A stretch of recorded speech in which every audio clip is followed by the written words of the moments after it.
Você ouve agora Pointcast, o podcast com profissionais da área do leite e agronegócio do Brasil e do mundo. Disponível no Spotify, iTunes e principais agregadores.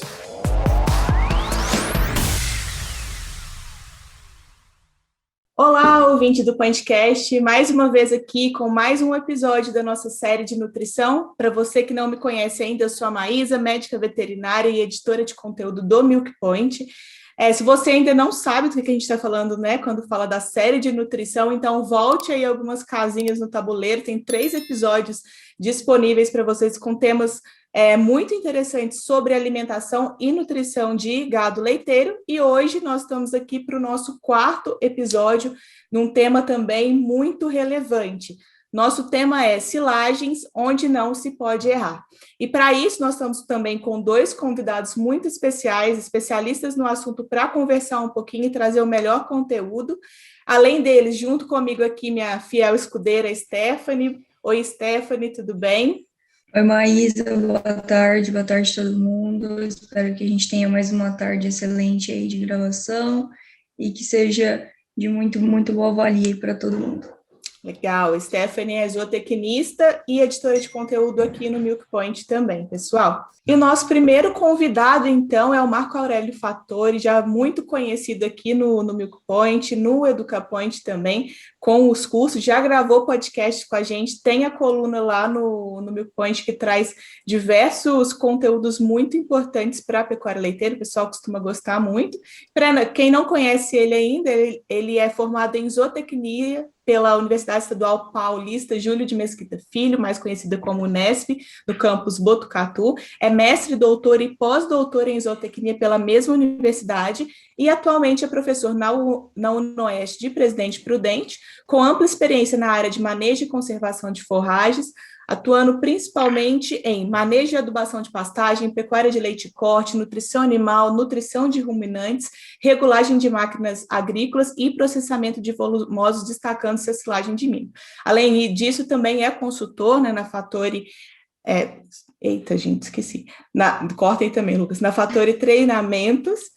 E mais uma vez com a gente aqui, muito obrigado, Marco, pela sua presença. Se quiser dar um oi para o pessoal aí, fica à vontade.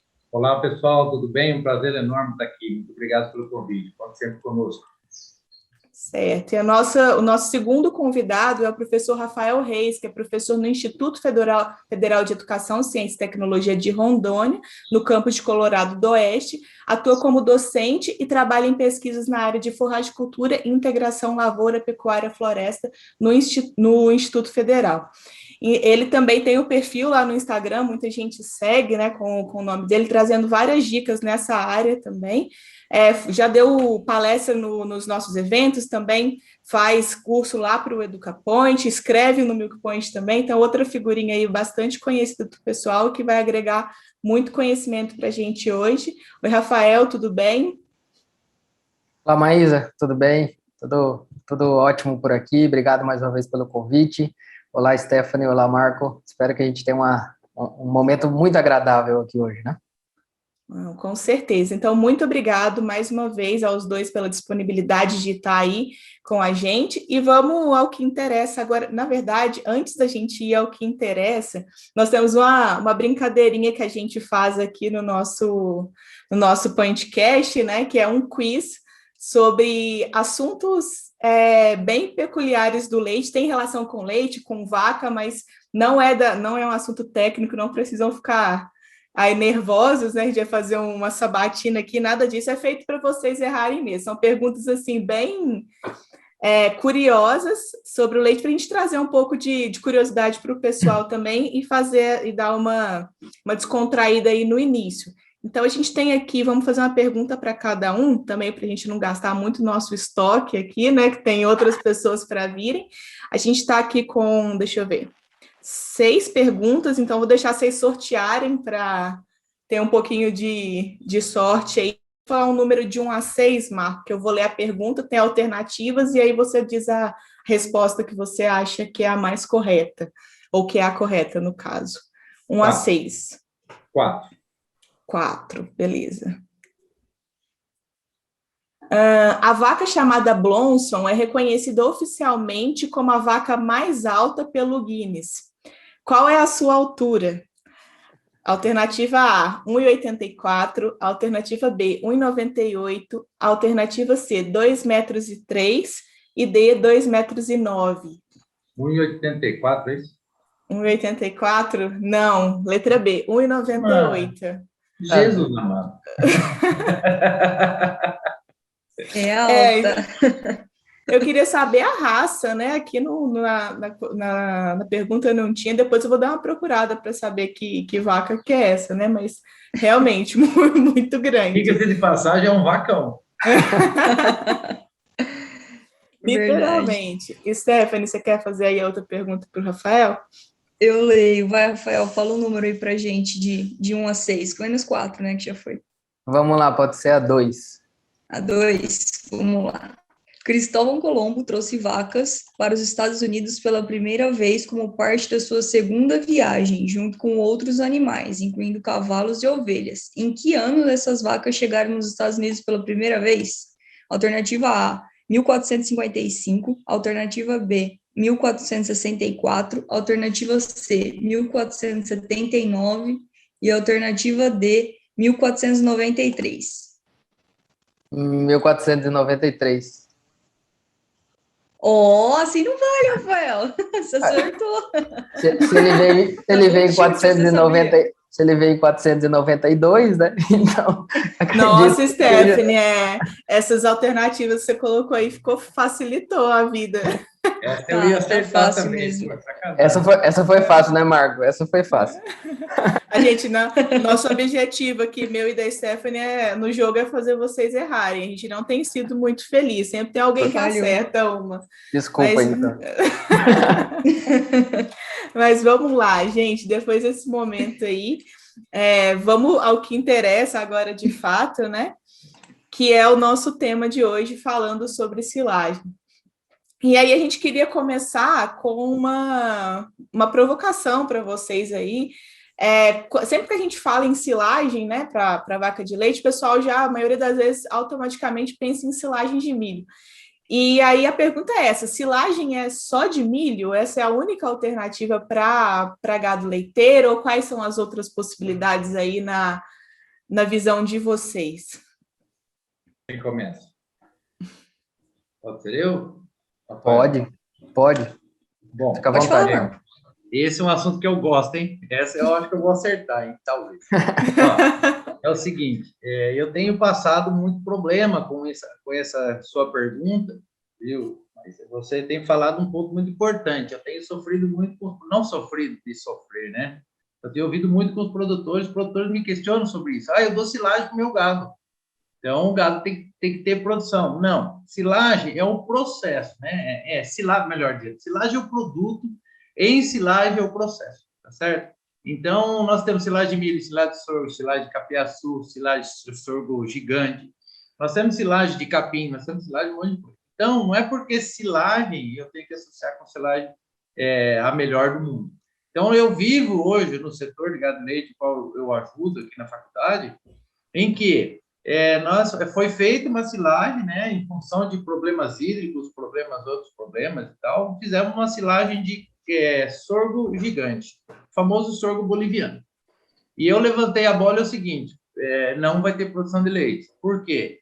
Porque você vê no pé desse sorgo, você vê um caule extremamente lignificado, para você ter noção, aí 5 centímetros de caule, tá? Então, para ele crescer bastante, assim como acontece com o capiaçu, não é diferente. O cara que é alto, eu não sou considerado alto, mas 1,90 m também não é baixo. Eu tenho 1,90 m de altura e sou meio gordinho, né? 120 quase do tamanho da vaca, né? Então, isso que quase que eu falei da altura, do tamanho da vaca. E eu pensei, uma vaca do meu tamanho, pelo amor de Deus.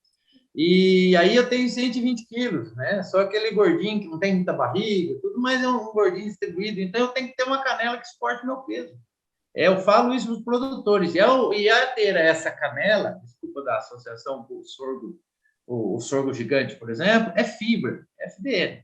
Então, FDN está ligado à ingestão. Então, pronto, eu já vou parar minha observação por aqui. São materiais totalmente diferentes. Então, para quantificar, no meu mestrado e doutorado, trabalhei com processamento de silagem de milho, 42, 38, 45% de FDN. O sorgo gigante deu lá, a análise dele, 76 de FDN. Ou seja, não há ingestão, não há digestão. E se eu estou pensando no leite, que é a gordura do leite, provei, do ácido acético, que vem lá da fermentação do volumoso, então, teoricamente, eu não vou ter produção. Então, a nossa média de 17 com as vacas, 18 caiu para 12. Ah, mas então, você não conseguiu contornar na ração? Não contorna, pessoal. Gado de leite precisa um volumoso de qualidade. Então, quando a gente fala silagem, vamos finalizar para não entender muito, quando a gente fala silagem, é um monte, como eu falo para o produtor, tem um monte de características e um monte de informações e um monte de materiais, vários materiais para fazer o processo, entendeu? Então, a ensilagem pode se ensilar vários materiais que são totalmente diferentes. Para encerrar esse ponto, nós somos todos homo sapiens, mas cada um tem as nossas particularidades. Então, com certeza absoluta, eu não posso considerar geral. Tá? Legal, Marco. Acho que esse ponto aí que você tocou é bem importante, né? Porque até mesmo dentro da silagem da mesma forrageira, você já tem variações, imagina, né, de forrageiras diferentes. E aí eu queria, então, já que a gente falou dessa questão da silagem, da ensilagem ao processo, queria que o Rafael comentasse um pouquinho para a gente aí, então, para não ter dúvidas, né? Até para definir para o pessoal, desde o nível mais básico até quem já entende um pouco mais, né, o que é silagem, né, o que é o processo de ensilar, por que a gente faz isso, para que serve. Acho que é uma forma legal da gente iniciar também, né? Claro, primeiro eu vou falar que quando o Marco falou que tem 1,90 m e não é alto, eu sou o quê então, né? Eu tenho 1,70 m, eu sou um anão praticamente, né, Marco? Bom, mas assim, sobre... vocês tocaram num ponto legal aí, né, desses conceitos, e a gente que trabalha de alguma forma com produtores, com acadêmicos, né, com profissionais que estão no campo, o importante é nos comunicar, certo? Se a gente falar uma linguagem que o produtor, ele entendeu a mensagem, tá ótimo. Mas a gente tem que ter cuidado, né, no uso desses termos técnicos e como o Marco bem falou, a silagem é o produto obtido do processo de ensilagem, né? E o silo, né, é um local que acontece um pedacinho do processo, né? E às vezes a gente escuta ainda, né, algum fala, eu dei silo para minha vaca comer, morreu, alguma coisa com ela aconteceu. É uma piada bem batida, mas ainda acontece, né? Então é legal a gente falar, né, saber os termos certinho. E dentro também dessas, né, definições, digamos assim, complementando o que o Marco falou, são muitos tipos de silagens, né? A gente está falando aqui, quando a gente fala silagem de milho, já vem na nossa cabeça, pela rotina, né, de produção de silagem no país, vem na nossa cabeça silagem de milho, silagem de planta inteira de milho. É o que vem na cabeça na hora, né? Mas tem silagem de planta inteira, tem silagem, dentro de silagem de planta inteira, tem silagem que tem grãos, como milho e sorgo, milheto, tem silagem que não tem grãos, né, como capiaçu, capim, cana-de-açúcar, né? Tem silagens de partes de plantas, né? Você faz uma top lade, você faz uma snap lade, você faz agora só da panícula do sorgo, né?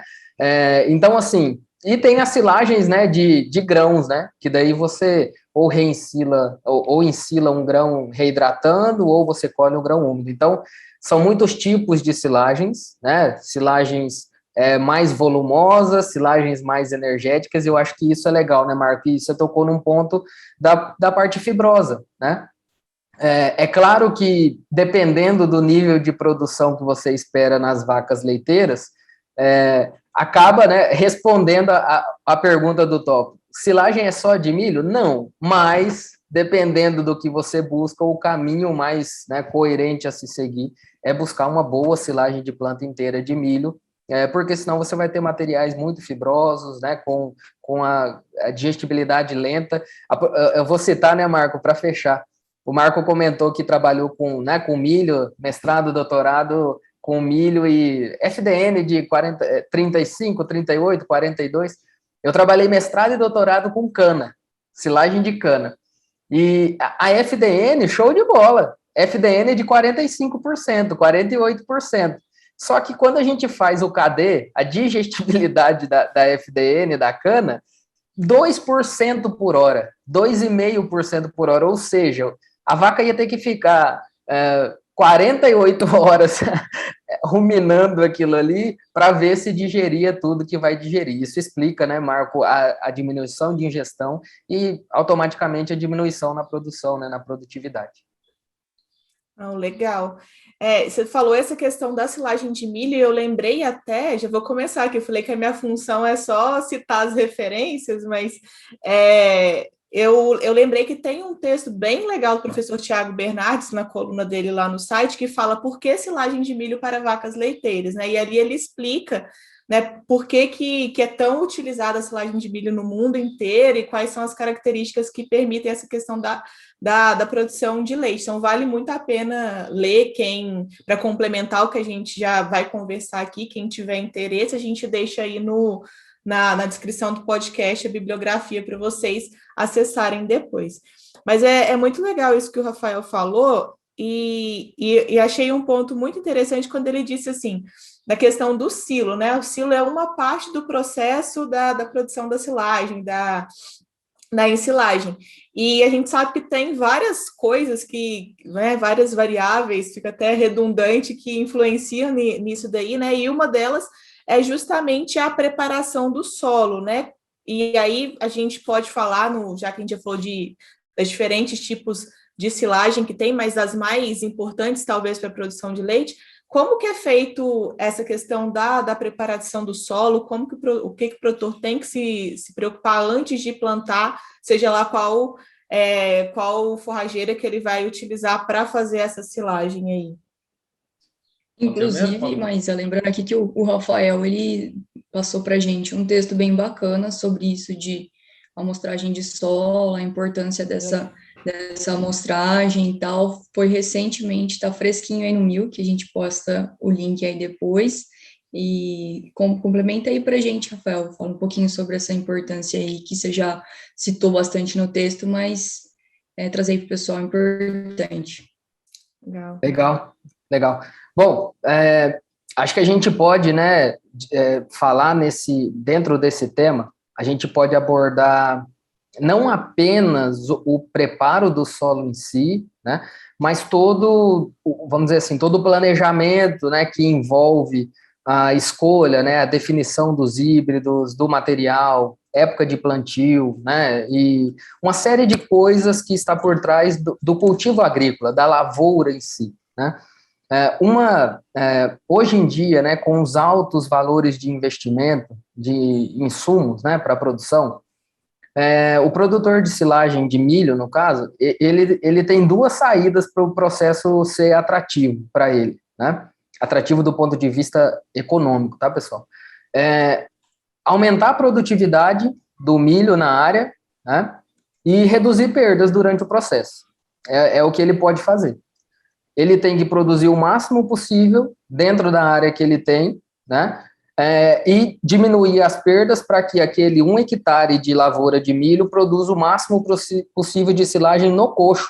Não é dentro do silo, é lá no coxo, depois que já passou pelo processo, né? Para diluir custo, né? Para diluir e fazer valer a pena o valor que está sendo investido.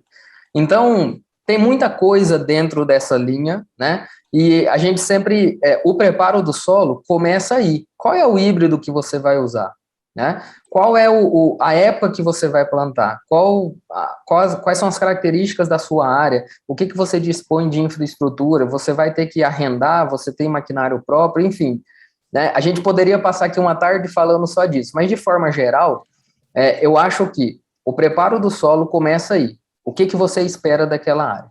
Né? É claro que a partir daí, coleta de solo, né? Fazer uma boa amostragem do solo, usar manuais, né, de recomendação ou informações técnicas, né, que estão à disposição por aí para fazer um bom programa nutricional, né? E a gente costuma dizer, eu não sei se o Marco concorda, né?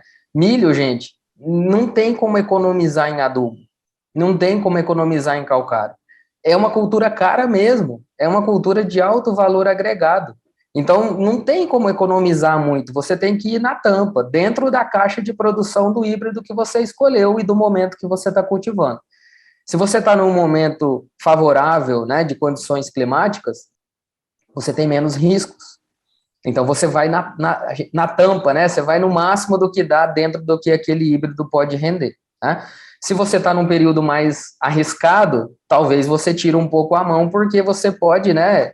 Vai se adequar àquele momento. Então, assim, amostragem de solo, uma boa recomendação, né? Um bom programa nutricional, eu acredito que seja o ponto inicial. E esse planejamento, ele começa bem antes, né? Na nossa região aqui, né? Vou dar o exemplo aqui da nossa região. Nós temos um regime de chuvas, né? Aqui em Rondônia, grande parte do centro-norte do país. Nós estamos no início das chuvas agora, né? Provavelmente nos próximos 15 dias já estabeleça, né? Eu não posso planejar a lavoura de milho agora.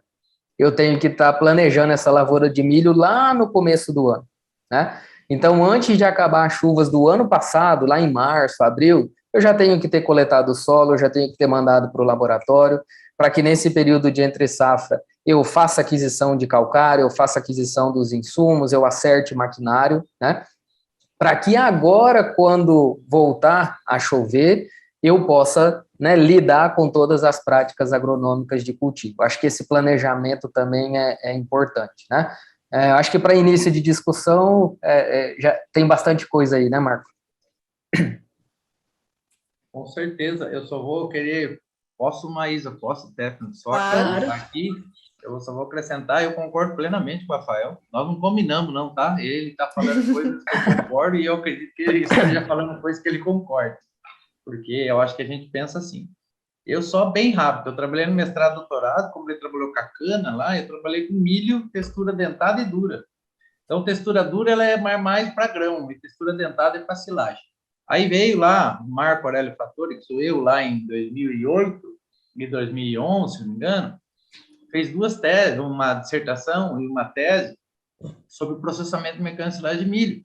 E nós descobrimos que quando você processa, você pode utilizar qualquer um dos grãos, mesmo em estágios mais avançados, perto do estágio de linha de leite, né?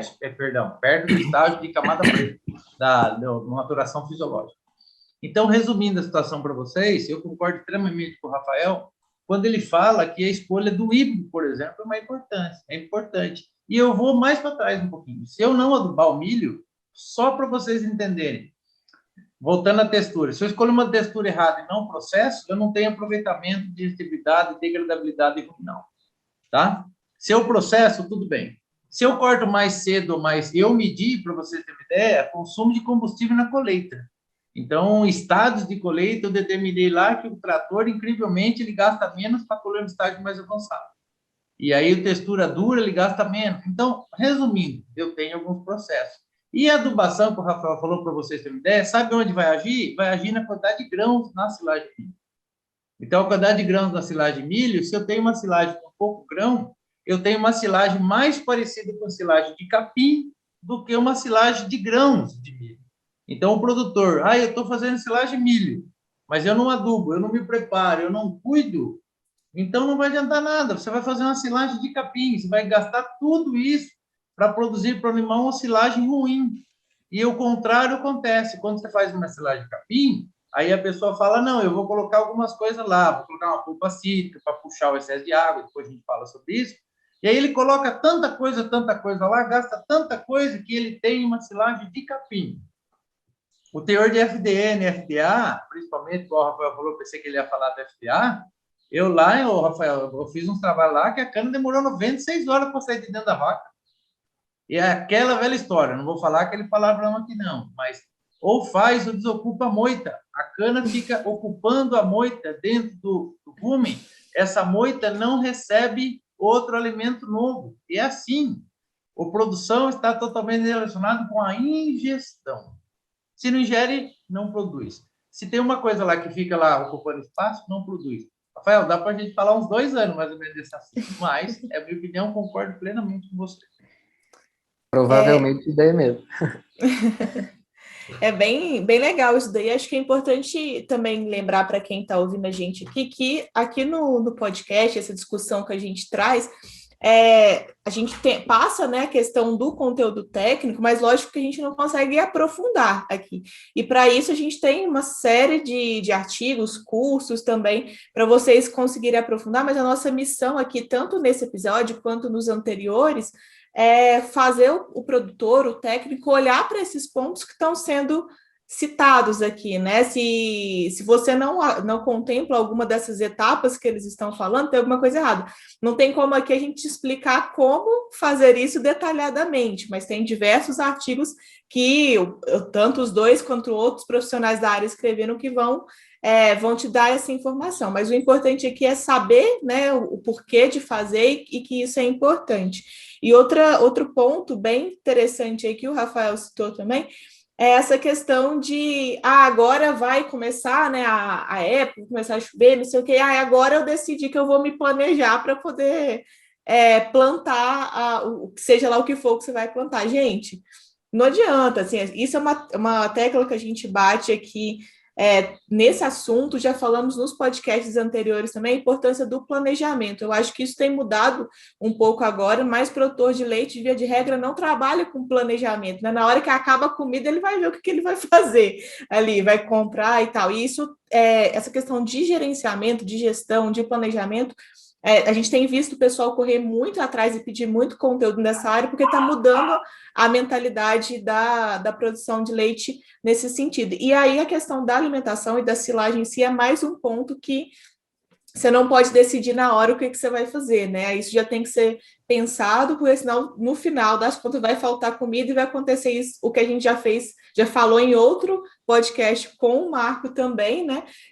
Da questão de, na hora do inverno, faltar comida, porque você não se planejou antes. Então, mais uma vez aí, eu trazendo referências, tem um podcast com o Marco também, falando sobre alimentação no inverno, a importância de se planejar, que a gente entra e discute um pouquinho mais desse assunto, mas só querendo chamar atenção para isso daí, né, da importância sempre do planejamento, de pensar antes, de trazer, pensar mesmo o que vai fazer no futuro da propriedade, né, não pensar só no amanhã ou nessa questão do imediatismo. E aí vocês falaram muito dessa questão do preparo do solo para o milho e tal, e para a questão de silagens de outras culturas aí, de capim, seja do que for, como que é diferente, ou tem menos exigência de adubação que o milho, como que funciona? Eu começo? Pode ser? Olha, eu vou falar uma coisa para vocês. A primeira coisa que os produtores me procuram é justamente fazer silagem com materiais alternativos, fora o milho. Não sei se o Rafael concorda com isso, Rafael. Depois você, por favor, dê sua opinião sobre isso aí. Eu acho que é comum esse erro. O produtor quer gastar o menos possível. Aí o produtor procura o quê? Procura materiais mais acessíveis. Então, vou dar exemplo. Abaixo do milho, eu considero, por exemplo, o sorgo. O sorgo é um material que corresponde a 70% do milho, vai falando de forma bem geral, 70% em termos nutritivos. Só que aqui em Presidente Prudente, o sorgo produz mais do que o milho, porque aqui é quente. Goiás também é a mesma coisa. Mato Grosso, talvez, a região do Mato Grosso seja a mesma coisa. Então, é uma opção você escolher o sorgo por ele gastar menos para se fazer o sorgo. O que é gastar menos para se fazer? O que eu vou colocar de adubo, quantidade de adubo, quantidade de regime de chuvas, certo? Então, por exemplo, eu tenho várias opções. Aí apareceram os dois materiais da moda aí, o capiaçu e o sorgo gigante, que são materiais extremamente produtivos. Ninguém ganha do capiaçu, ninguém ganha do sorgo gigante. Só que tem um detalhe, como a gente falou, a qualidade dele é baixa. Então, não é para qualquer animal que eu posso fornecer esses materiais. Eu brinco, vou fazer uma brincadeira com vocês aqui, só para finalizar essa fala, que nós temos que escolher a coisa certa. Eu mesmo, por exemplo, com a minha altura, como o Rafael falou, de 1,90 m, e o meu peso, eu estou extremamente ideal para fazer sumô, certo? Porém, eu sei que vocês estão morrendo de rir, eu tenho certeza. Eu falo isso para os meus alunos, só que eu conseguiria também fazer balé. Só que eu teria que emagrecer uns 80 quilos, aprender a ficar na ponta do pé, colocar um cabelo, comprar aquele colã, porque eu sei os nomes, porque minhas sobrinhas faziam, né? Então, aquele colã, aquela meinha, a sapatilha, tudo, e fazia balé. Só que eu gasto muito para fazer balé, então é melhor eu fazer sumô. Sabe o que eu quero dar essa dica para vocês, quem estiver nos ouvindo? Que existem materiais, tem uma gama de materiais específicos, tá? Mas todos eles precisam ser tratados de acordo com o que eles necessitam. O milho ele é exigente de fertilidade do solo, o sorgo não. Eu não posso pensar que o sorgo é exigente, o milho é pouco exigente, porque mesmo colocando muito adubo no sorgo e ele não precisando, o que acontece? Ele vai produzir, mas eu vou gastar dinheiro. Então, o custo-benefício de tudo isso, tá? Então, a escolha, por exemplo, silagem capim, ou, por exemplo, silagem do Mombaça, por exemplo, dá para fazer? Dá. Menos produtivo do que o capiaçu. Só que daí, quando eu vou para o capiaçu, que ele é bem produtivo, o que acontece com o produtor? Ao invés de ele cortar o capiaçu com 3 metros de altura, com 2,5, 3 metros, seja lá, como começou a aparecer lá o caule embaixo, ele deixa com 5,5 metros, tira uma foto com a mão erguida do lado, eu venci, tenho produtividade. Só que quando ele coloca para a vaca de leite dele, ele não tem produção. Rafael, é contigo agora. Pode concordar ou discordar, tá bom? Agora eu que estou provocando o Rafael. Brincadeira. Não, eu concordo, e é claro que a gente acaba tendo um foco aqui no leite, né? Óbvio, na pecuária leiteira, mas é importante a gente, já que o papo é falar de tipos de silagens, né? Existem possibilidades, e você precisa saber usar, né? Uma pergunta que sempre fazem, né, Marco? Em treinamento, em palestra, até na sala de aula. Professor, qual é a melhor silagem que tem? Né? Qual é a melhor silagem? Gente, é o velho depende, porque é o melhor em que você quer?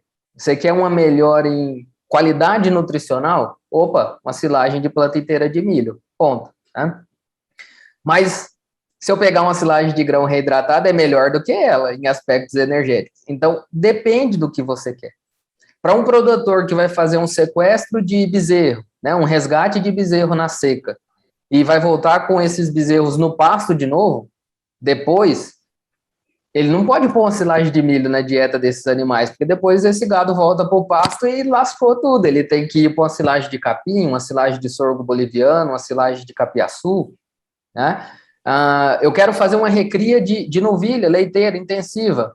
Posso usar um desses outros materiais que não seja o milho? Claro que eu posso, suplementando no coxo, ou uma silagem de milho, ou uma silagem de sorgo. Então, assim, as possibilidades estão aí, né? A gente só não pode colocar a carroça na frente do boi, né? A gente precisa adequar o tipo de silagem àquilo que você espera dentro do sistema. E dentro desse contexto, o manejo é a mesma coisa. Eu posso fazer uma silagem de capim mombaça, de capim paredão, de capim miag, né? Com nível de adubação mais alto ou mais baixo. O capim me permite isso. Depende da condição de clima, depende do tipo de solo. Eu tenho que estar ciente que eu vou produzir um pouco mais ou eu vou produzir um pouco menos. Eu quero investir um pouco mais naquilo, eu quero investir um pouco menos. Esse tipo de material permite. O milho não permite, né? Eu não posso ter a mesma mentalidade, né, Marco, no milho. Não, eu vou adubar aqui meia boca. Provavelmente não vai valer a pena, né? Capiaçu não permite isso. É uma planta extremamente exigente, né, em solo, em fertilidade de solo, tá? Então, é aquilo, né? O barato não pode sair caro depois. Então, você precisa de acompanhamento técnico, você precisa ter profissionais que te auxiliem em determinado momento, justamente para tomar essas decisões. E você adequar o que você vai investir para o tipo de silagem que você se propôs a fazer, né? Não existe uma silagem ruim, né? Não existe um volumoso ruim. Existe um emprego errado na dieta, existe um processo de produção inadequado às vezes, né? Eu acho que isso é importante a gente frisar, né? Sim, eu acho que isso entra um pouco também. Eu acho que isso entra um pouco também na parte de planejar, né, Rafael, Marco? Porque quando, igual a Maísa falou, quando você planeja, você traça um objetivo. Aí dentro desse objetivo você coloca aquilo que você espera. Aí você vai ver, determinar se entra mais uma condição de adubação melhor, com mais financeiro, que você consegue partir para o milho, ou, enfim, outros alimentos aí de alternativo. E isso entra desde um planejamento bem ano anterior, que você estabelece aquilo que você quer como açaí, é aquilo que você pretende para o seu rebanho, né? Posso fazer um adendo, pessoal? Não sei se dá tempo aí da Maísa, Stephanie. Dá, claro. Eu só quero deixar bem claro, o Rafael falou um ponto ali que me fez lembrar uma coisa, que a escolha do capiaçu como silagem não é desmerecimento nem merecimento para ninguém. Escolher silagem de milho não deixa o produtor mais poderoso ou menos poderoso do que utilizar a silagem de capiaçu. Eu saí de Presidente Prudente, fui até perto de Uberlândia, numa propriedade que produz 33 mil litros de leite dia. E ele me chamou lá por causa do capiaçu. Eu falei, eu acho que eu vou e não volto mais, porque eu vou conversar com ele. E ele falou assim, você vai voltar aqui, sabe por quê que nós conversamos? E ele queria o capiaçu, as vacas dele não se enquadravam no capiaçu. Mas para novilhas e vacas secas, o Rafael colocou um ponto importantíssimo. Ele precisava de 21 mil toneladas. Ou seja, 1.000 quilos, 1 milhão de quilos, 21 milhões de quilos. Para novilhas. Porque ele tem 1.200 vacas na ordenha. Então, ele tem novilhas e ele vai diminuir, pelos nossos cálculos, 60% do seu custo. Então, é uma inteligência e é digno de ser exemplificado uma pessoa que pensa assim. Então, ele vai fazer lá 100 hectares de capiaçu, 20 hectares, 30, 40, acho que, se não me engano, o planejamento são 100 hectares, para novilhas. Porque ele sabe, ele calcula que aquelas novilhas não precisam comer silagem naquele exato momento. Então, vou procurar materiais mais baratos. Então, é igual a história do carro. Será que eu preciso ter um avião para ir na esquina, no mercadinho? Não. Você pega uma moto, você vai a pé.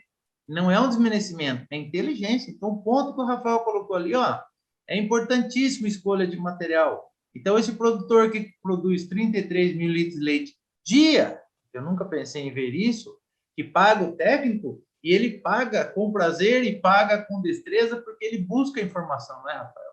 Ele busca a pessoa que quer dar informação. Seja eu, seja o Rafael, a Maísa, a Stephanie, quem for. O importante é que o produtor tenha ciência disso. Não é desmerecimento fazer silagem de capiaçu. Não é desmerecimento fazer silagem. É inteligência desde que ele adeque certinho para o seu sistema. Muito bom, Rafael. Importante o ponto aí.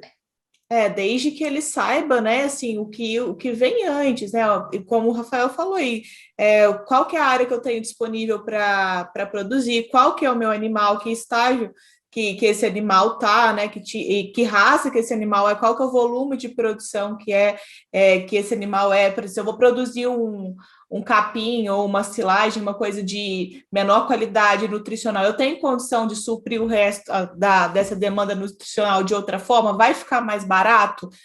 Compensa ou não compensa, né? Então, assim, às vezes pode ser que a silagem de milho tenha uma qualidade melhor, mas às vezes você fazer uma silagem de capiaçu e, sei lá, se eu estiver falando besteira, vocês me corrijam aí, mas se você consegue suplementar de outra forma, né, que isso caiba dentro do seu custo, fique mais barato, você está sendo inteligente, né? Eu acho que, não, vou fazer silagem de milho porque é bonito, todo mundo faz. Não, você vai fazer aquilo que é melhor para a sua realidade, mas desde que não entre na questão do modismo, né? Tá todo mundo agora fazendo silagem de capiaçu, eu vou fazer também porque deve dar certo, né?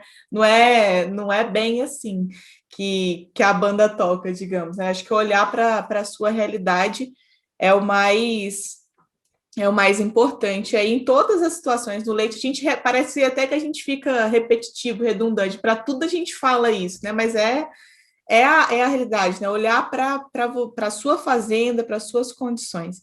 Acho que isso é muito importante mesmo.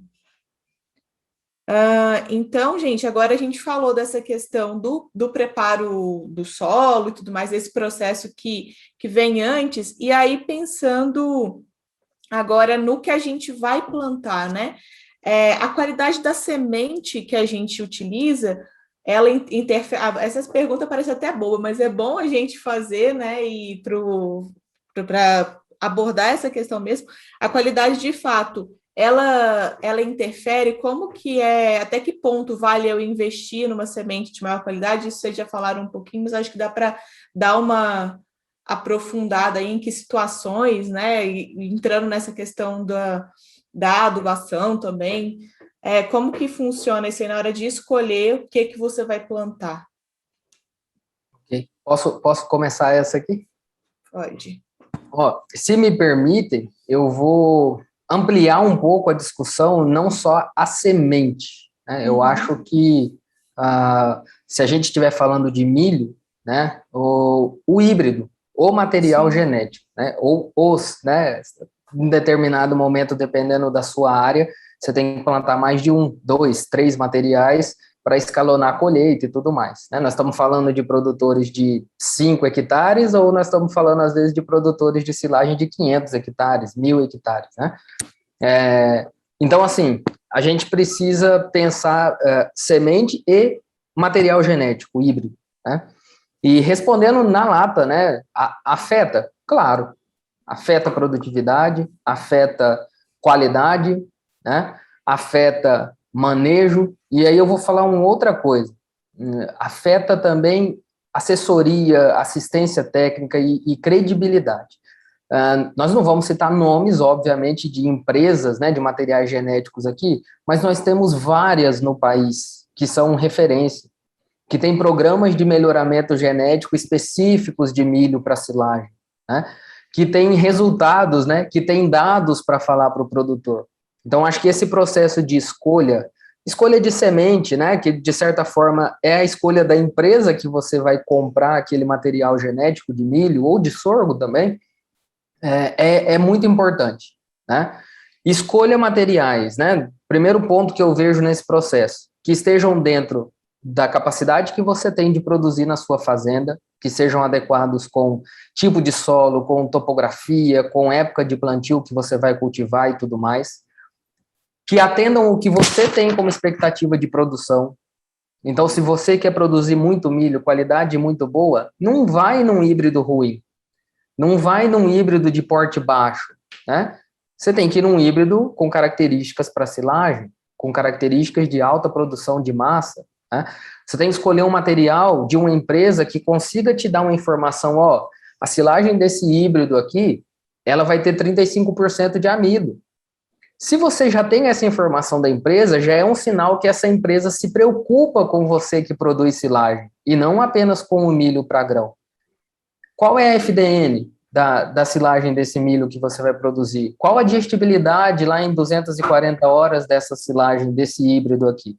Busquem empresas, né, busquem materiais genéticos que te deem o máximo de informação.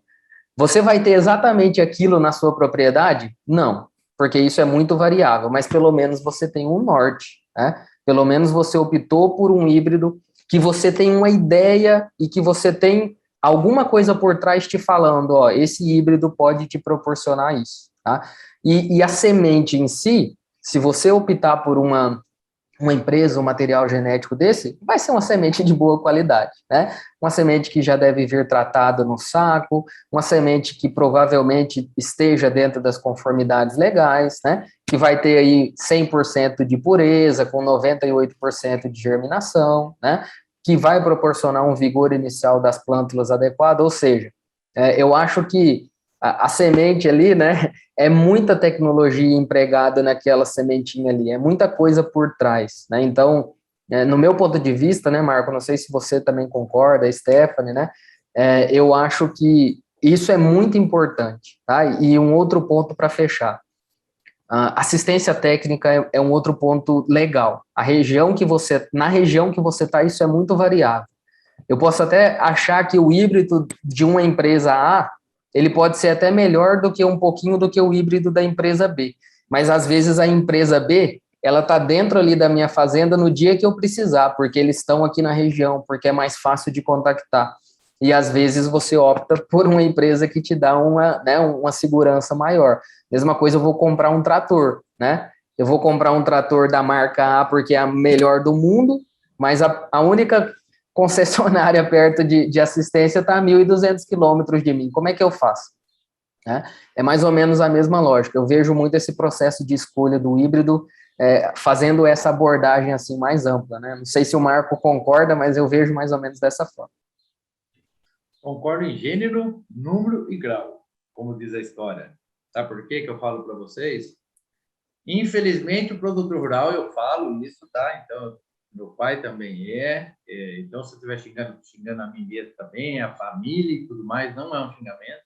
O produtor rural é um dos únicos seres que, infelizmente, procuram de forma equivocada. O produtor não erra, tá? O produtor se equivoca. Sabe qual que é o equívoco? O equívoco é procurar uma pessoa que não sabe e ele acha que está certo.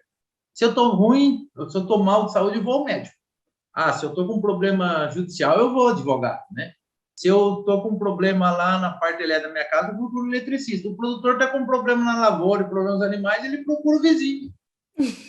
Você está entendendo? Então, vocês me desculpem, eu estou sendo enfático. É aquela história que o produtor lá copiou o vizinho, arou a terra, ele foi lá, arou também. Foi lá, plantou, esse aqui plantou também. Aquele lá dividiu o pasto, que ele dividiu. Aquele lá adubou, esse aqui adubou. Um belo dia ele soltou animal, esse aqui soltou também. Um belo dia pegou fogo no pasto do cara e foi lá e tacou fogo no pasto dele.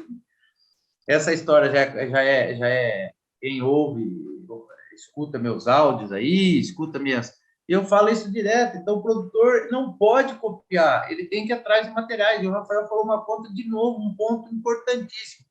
Existe um norte e existe uma variação com que você pode fazer. Você tem que estar dentro dessa faixa. Então, nós estamos falando sobre silagem aqui, não estamos falando? Nós temos que falar aqui a gravação, nós temos que conversar com vocês a respeito de silagem. Se eu começar a falar de outra coisa aqui, peraí, Marcos, você saiu do foco, não é esse foco hoje. Não é assim que nós funcionamos? O produtor, mesma coisa, o Rafael pontuou importantíssimo novamente. O norte, ele tem que ter o norte. Agora, chega um amigo dele, um parente dele, com um saco de milho, planta esse milho. Lá no Paraná, esse milho está ganhando disparado, só que ele foi visitar o parente no Amapá. Então, pode já esquecer, dá tchau para o milho, faz alguma coisa para ele. Ele vai ter produção de milho? Vai ter produção de milho, mas pode esquecer. Certo, Rafael? Não sei se você concorda. Ele pode esquecer da produção de milho, não vai ter milho. Então, um híbrido totalmente diferente. De novo, é balé ou é sumô que você quer, sabe? Então, é mais ou menos isso aí, concordo plenamente. Sim, por aí. Essa parte de escutar o vizinho é complicada, né? Que eu moro na parte rural e um vizinho aqui de chácara chegou falando que tinha uma produção de milho excelente, e aí chegou falando que o fulano falou para ele que o milho e tal era melhor, o vigor não sei o quê, a produtividade era maior, e caiu 50% da produção dele. Então, assim, escutar o vizinho não é muito uma boa, né? Tem que escutar o profissional mesmo, acho que é a melhor opção para não sair prejudicado. Ô, Stephanie, deixa eu só aproveitar que você falou de escutar o vizinho, né, e o Marco também falou. E é claro, né, pessoal, nosso foco aqui não é desmerecer nem julgar ninguém, mas também, né, ouçam com atenção e com critério quem vai te vender a semente. Porque se você hoje precisar, quero vender meu celular para comprar outro, né? Eu vou falar que esse celular meu aqui é o melhor do universo, compra mesmo, porque ele é ótimo, tem tudo que precisa. O cara, mas por que você está vendendo? Mas porque eu não quero ele mais, né? E quem vende vai fazer isso, né? Vai falar que o que ele tem é o melhor e tudo mais. Pode ser mesmo. Mas ouça também, né? O produtor, ouça com critério, porque senão você acaba perdendo o senso de julgamento da informação técnica. Tá? E é aquilo, contra os fatos não tem muito o que argumentar, né? Então o vendedor dele veio te vender uma semente de milho para a região ali, para a sua safra, né, para você fazer, pergunta, cadê uma análise bromatológica de silagens desse material? Deixa eu ver, né? Deixa eu ver, a sua empresa tem isso, tá no portfólio? Não sei o que, então arruma para mim um híbrido que eu consiga saber o que eu posso esperar dessa silagem. E aí você vai tendo argumento, né, de conversar, inclusive, com os vendedores, né, de semente. Porque senão você compra a primeira, porque a primeira que vai chegar para você vai ser maravilhosa, o híbrido vai ser alto, vai produzir muito, vai ter 45% de amido, né, vocês já perceberam que é mentira. Então, assim, fique atento, né, e cobre... Hoje, né, Marco, a gente pode recomendar isso para o produtor. Um tempo atrás, talvez não, mas hoje a gente pode dar essa dica. Cobre da empresa que ela te forneça informações sobre essa possível silagem depois, né? porque você está mais amparado e você sabe para onde você vai, né? Não caiu muito em conversas apenas de venda, né? Acho que isso é Rafael, importante. até eu tenho, Maísa, só uma pontuação. Não, pode falar. Até eu tenho uma das funções da empresa lá, né, que me apresentou aí, nós fazemos avaliações de materiais. Está Legal. aumentando em número, gênero e grau também a procura de empresas em testes de produtos. Porque o que eu falo, quando uma das empresas que eu estou trabalhando, nós estamos testando produtos. E é importante falar que o produtor precisa disso, ele precisa desse feedback, precisa dessa informação e de empresas idôneas. Porque o Zé Ninguém tem tudo quanto é lugar, assim como tem Zé Ninguém zootecnista, Zé Ninguém veterinário, Zé Ninguém agrônomo e Zé Ninguém técnico, tá? Eu não estou falando que eu e o Rafael, a Maísa, a Steph somos os melhores do mundo, jamais. Mas eu estou falando que existem, desculpa do termo aí, porcarias por aí, certo? Então tome cuidado. Sabe como? O Rafael falou mais uma vez. Pergunta. Tem alguma coisa? Tem algum teste? Tem alguma coisa? O produtor me liga e fala, quanto de batata doce aqui poder ter batata doce que eu coloco na dieta vaca dele? Peraí, se eu não achei trabalho, eu não posso falar para ele. Ah, mas o vizinho coloca 3 quilos. Tá bom, ele colocou, mas será que para a vaca dele é bom? Então, isso aí que o Rafael falou, importantíssimo. Eu acho que é legal essa parte de critério e também de adquirir informação e questionar outras pessoas, né? Chega o igual o Rafael falou, chegou o vendedor 1 falando para você que aquela semente, aquele híbrido é o melhor do mundo. Você adquire as informações com ele e questionar outros técnicos, outros profissionais a respeito para saber se realmente o que ele está falando é verdade. Se além do que ele está fornecendo, às vezes algumas informações acabam sendo errada, e a empresa fala que, nossa, é maravilhoso, tem isso, e na realidade não tem. E a gente sabe disso por outras informações que outras pessoas acabaram comprando e fazendo e acabaram sendo prejudicadas por fim. Então, adquirir essas informações com critério é realmente muito importante, como o Rafael citou, né? Eu acho que é, assim, pesquisar bastante antes de tomar uma decisão dessa, que é uma decisão grande, né, que vai afetar a sua produção lá na frente. E acho que outro ponto bem importante também é ter aquele consultor, aquele técnico de confiança também na propriedade, né? Que não vai ter esse viés da pessoa que vende a semente para você consultar, ou em outras. Você pode perguntar assim para outros vizinhos que utilizaram, como é que foi quando a gente fala assim, não é para acreditar no vizinho, não é para você fazer tudo igual que o seu vizinho fez, mas consultar, ir atrás, perguntar para outras pessoas, ter mais de uma opinião, eu acho que é fundamental. E essa questão, se tiver condições de ter um consultor ali que você confie, que vai te dar um norte, né, nessa decisão, e que não tem esses viés de quem quer vender, como o Rafael falou, acho que é muito, assim, é fundamental, né? E outro ponto que o Rafael falou que eu acho que é muito importante, é isso de perguntar, e o Marco falou também das características da silagem, é o que a gente falava até em episódios anteriores aí aqui da nossa série, né? A gente fez um sobre justamente análise de alimentos, a gente fez um sobre alimentos alternativos, e sempre batendo nessa técnica de que o produtor ele tem que ter o maior número de informações disponíveis. A gente já sabe, o mercado do leite ele é muito instável, 1 milhão de variáveis, então você tem que tentar controlar tudo aquilo que você puder, né? Tipo, não ir no escuro em determinados assuntos. Então, se você tem condições de saber direitinho, né, ter essa informação sobre o que esperar da silagem que você vai plantar com aquela semente ali, já é mais uma peça ali no seu quebra-cabeça, né? Já é mais uma coisa ali que você está dando um passo não tão às cegas. E aí é tentar isso, né? De dar o menor número de passos possíveis nas cegas, assim, controlar o máximo que você puder. Então, acho que são dicas bem importantes, até mais respondendo a questão, né? A semente com certeza faz todo sentido, mas mais do que isso, ter essas maldades, né? Mais uma vez, mais importante que passar o técnico aqui é passar esses macetes que a gente fala, assim, né? Esses pontos de reflexão aí. Acho que é essa a mensagem, né? Então, a gente passou aí da questão do solo, falamos da adubação, falamos da questão da semente, e aí plantei, né? Escolhi bem o meu meu híbrido ali, escolhi bem a minha semente, ou o que eu vou plantar, o que seja, e aí plantei. E aí, a partir daí, o que eu tenho que fazer? Como que eu tenho que acompanhar? Qual que é o ponto quando eu vou decidir para colher? Quem que quer começar falando aí?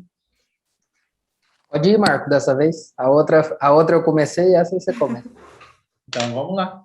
Ó, primeiramente, tem vários materiais e vários materiais de condução diferentes, tá? Então, não tem uma cartilha, graças a Deus que não tem, porque senão o produtor olharia na cartilha. Quando o seu milho estiver com a folha amarela no ponto 1, vai lá na página 127A. Então, graças a Deus que não tem. Então, ele vai ter que procurar um técnico, procurar assistir, né, a essas gravações, procurar informação. Isso é muito importante. Então, cada um tem uma cultura. Porém, a condução da cultura ela deve estabelecer regras e afins de acordo com aquela cultura à risca. Não é à toa que o pesquisador, que o professor, que o pesquisador, que qualquer instituto de pesquisa faz e recomenda que é para adubar o milho 100 kg de ureia por hectare naquele momento. Então, o produtor, por exemplo, falando do milho, né? Mas pode ser o capim também. Não é à toa que o cara fala assim, o pesquisador corta o milho naquele momento, tá? Então, todos esses fatores de produção de cultura são importantes, devem ser obedecidos naquele norte e com uma faixa de poder ou não. Então, a faixa de adubação de tanto a tanto, então, como no boletim 100, se tiver assim, você coloca assado, e se tiver dessa forma, você coloca dessa outra forma. Porém, a hora que a gente chega lá no momento de silagem, o pior momento para mim, da cultura, seja ela qual for, é que para fazer silagem, o processo de ensilagem requer lá o produto, uma planta, alguns requisitos, como, por exemplo, ter de matéria seca, ter de carboidratos solúveis, baixo poder tampão, ir lá e ser produtiva. Então, o maior erro é o cara, quando olha para mim, fala assim, então, uma rosa de milho que era para produzir 40 toneladas. E você vai lá e estima 2.000 quilos e ele quer ensilar. Bom, ele já perdeu todo o processo dele. Por quê? Porque ele vai gastar muita mecanização, vai ficar mais caro do que o produto.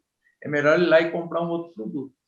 E, para iniciar uma conversa, depois o Rafael acrescenta aí, depois a gente volta falando, quais dos pontos que o produtor mais erra no processo de silagem. É o ponto de colheita, ao meu ver. O produtor olha uma folha seca e ele fala, meu Deus, perdi o ponto de silagem.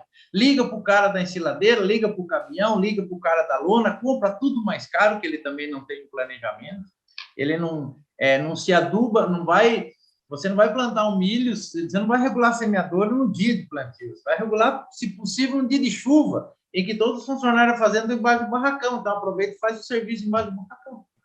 Você não vai afiar a máquina no dia de você colher, você vai preparar a máquina colhedora pelo menos uns 15 dias antes no planejamento seu. Então, todo esse planejamento tem que ocorrer. Então, se eu começo errado, vai dar errado. Se eu começo errado, eu vou gastar mais dinheiro. Consequentemente, eu tenho o meu processo que era riquíssimo, a silagem, né? Então, eu dou silagem para os meus animais e tal, e eu já vou começar errando. Então, às vezes, é melhor você ir lá comprar um produto, você vai gastar menos, se preocupar menos, do que fazer o processo errado. Então, a condução, o planejamento, é o famoso depende. Que dia que eu vou fazer? Eu mesmo, no meu mestrado, doutorado, era para fazer silagem, planejamento de silagem no dia 15. Fizemos no dia 20 do outro mês. Nossa, mas que incompetência. Não, o milho não secava. Chuva em cima de chuva, região de Botucatu, São Paulo. 800 metros de altura, chuva em cima de chuva, não seca. O milho perde lá 0,5%, meio ponto percentual por dia. De 30 para 35, dele vai demorar 10 dias. E isso se tiver temperatura. Se tiver frio e chovendo, não perde. E, além de tudo, entra água na espiga lá. Se a espiga estiver muito assim, não tiver muito caída, aquelas coisas que o Rafael sabe, todos vocês sabem, vai me prejudicar. Então, o acompanhamento disso é importante. Então, depende. Graças a Deus que depende. Então, todos esses fatores têm que ser observados. O produtor deve ter a condução. Parece que nós estamos conduzindo para que o produtor tenha assistência técnica. Não. Ele pode perguntar para o vizinho, até fazendo adendo, mas tem que ter opiniões, tem que chegar a uma conclusão, não na hora, mas eu tenho que entender que isso aí tem que ter um planejamento. Não sei o que o Rafael concorda com o que eu falei. Eu concordo plenamente e assim, né, reforço que não dá mais para achismo, né? Não é o tipo de momento que, eu acho que tá bom. Foi o tempo que a gente podia usar o eu acho para definir o ponto de colheita, né? Eu não acho nada. Eu tenho que ter informação, né? Tenho que ter dados para amparar isso daí. O eu acho fica por conta de a palha de fora da espiga está secando. É um indicador. A linha do leite, né, tá chegando na metade ali. Opa, é um indicador, né? Ó, aí sim, eu acho que tá perto, né? Eu acho que é por ali.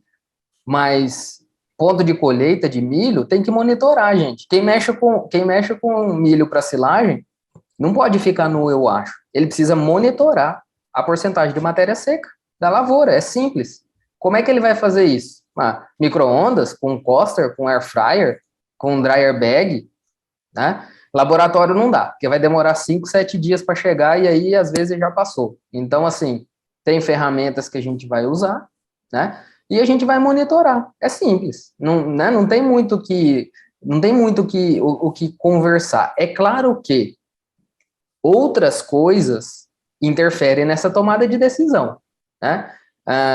O geral é que você tem que ter o material ali próximo a 33%, no caso do milho, 35% de matéria seca. Você tem que estar nessa faixa, né? Aconteceu um problema, deu uma cigarrinha, tá caindo tudo folha secando. Às vezes você vai colher antes do que você imaginava. Acontece. Mas isso são exceções. O padrão é você chegar 33%, 35%, você tem que, dependendo do tamanho da sua área, você inicia com 30%, 31%, 32% a colheita para acabar lá com 35%, 36% de colheita. Depende do tamanho da área, da máquina que você tem, né?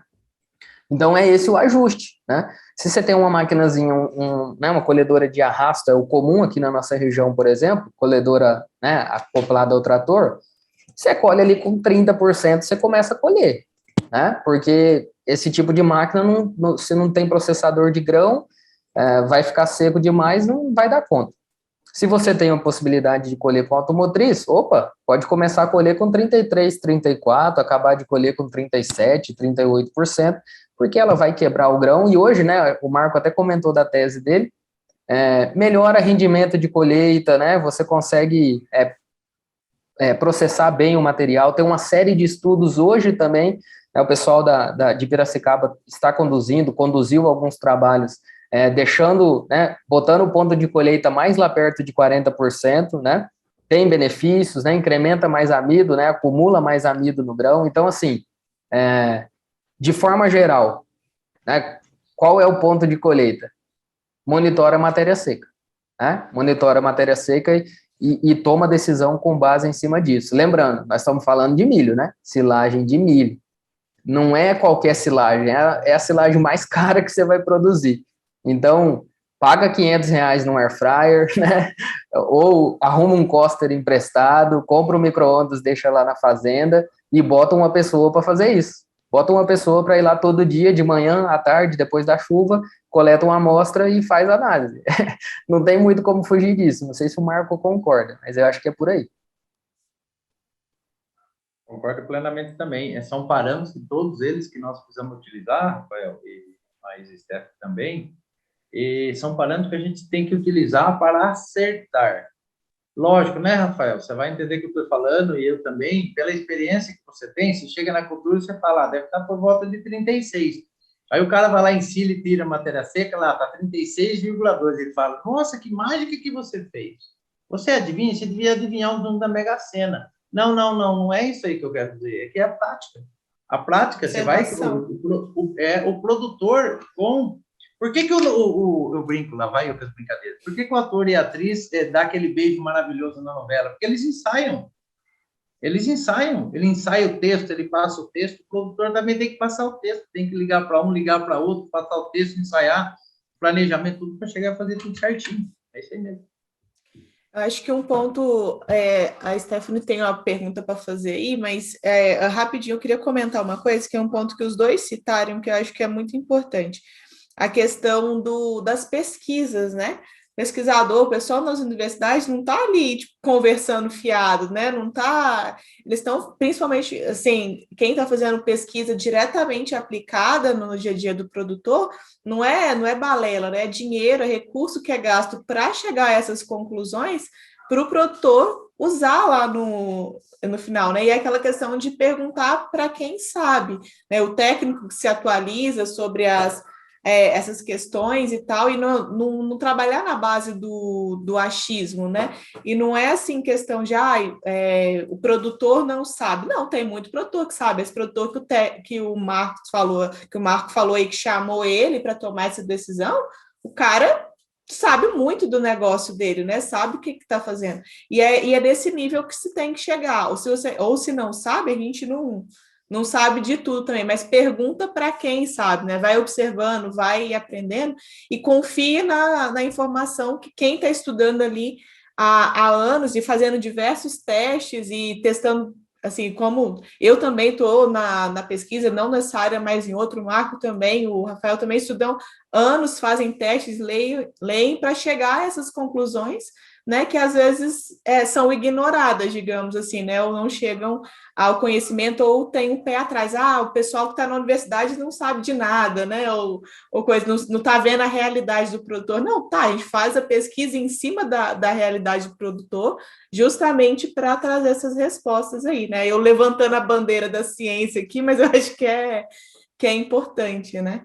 Ô, Maísa, o aluno me perguntou essa semana se a gente precisa estudar para dar aula. Eu falei, não, durante a noite tem um anjo que fala para nós e todas as informações são chegadas via entendeu? Né? Uhum. Né? Não precisa, só uma característica, o produtor não precisa testar, deixa para os institutos de pesquisa que a Maísa está falando, deixa que a gente testa. O produtor não tem que gastar tempo de testar. Exatamente, já pega o resultado pronto ali e aplica. É isso que tem essa percepção, né, de buscar o conhecimento no lugar certo e aplicar, né? Assim, já pegar aquele negócio de você erra, às vezes você erra e aprende, mas por que você já não aprende com o erro dos outros ou com o teste dos outros, né? Quem já fez, já testou, você vai lá e aplica só e já está 1 milhão de vezes na frente, né? Acho que é esse ponto aí, mas só essa reflexão. Beleza. Não, legal.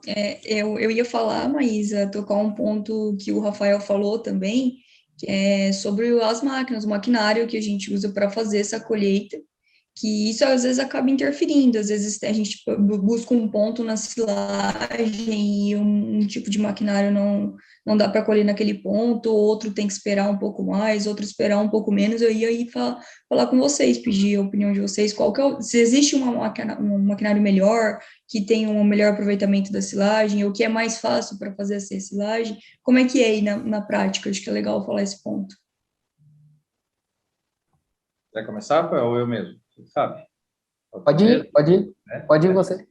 Ó, eu particularmente trabalhei com processamento de silagem no mestrado e doutorado.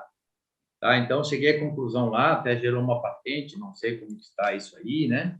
Que se eu utilizar o processamento de grãos, o famoso cracker que as máquinas, os quebradores de grão que as máquinas automotrizes têm, melhora em 30% o aproveitamento da matéria seca, tá? Então, se eu utilizar o cracker, só que daí no meu doutorado, né, foi aquela frustração da pesquisa, no meu mestrado, achei que eu ia abalar, perguntar, e se você trabalhar com tamanho de partícula diferente? Eu olhei para o orientador e falei, não acredito que vou ter que fazer um doutorado com isso. Vai. Então, daí eu fui lá, testei tamanho de partícula, 2 híbridos, 3 tamanhos de partícula, e concluímos que, se você processar, você pode cortar 1,5 centímetros, não precisa cortar 2 milímetros, ou 15, você pode cortar com 15 milímetros. Isso ajuda muito no rendimento da máquina automotriz, porque quando você liga o cracker, ela diminui a potência. Mas quando fizemos esse teste também, de 1,5 para 3, ela de 1,5 para frente, ela não perde potência.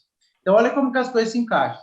E quando a gente vai na literatura, né, Rafael, a silagem tem que ter um tamanho médio de 1,5, 15 milímetros. Então, para falar de máquina rápida, a máquina acoplada ao trator, hoje tem máquinas maravilhosas acopladas ao trator, só que o rendimento dela é baixo. Uma máquina automotriz, ela colhe 3 toneladas por minuto. Então, se uma máquina trabalhar num rendimento bom, numa área boa, ela suporta encher 12 caminhões. Eu já vi em áreas 15 caminhões não deram conta da máquina automotriz. Então, se você falar assim para mim, é muito caro. A minha pergunta é o seguinte: você investe 1, ganha 2. Ou você quer investir 10 e ganhar 100?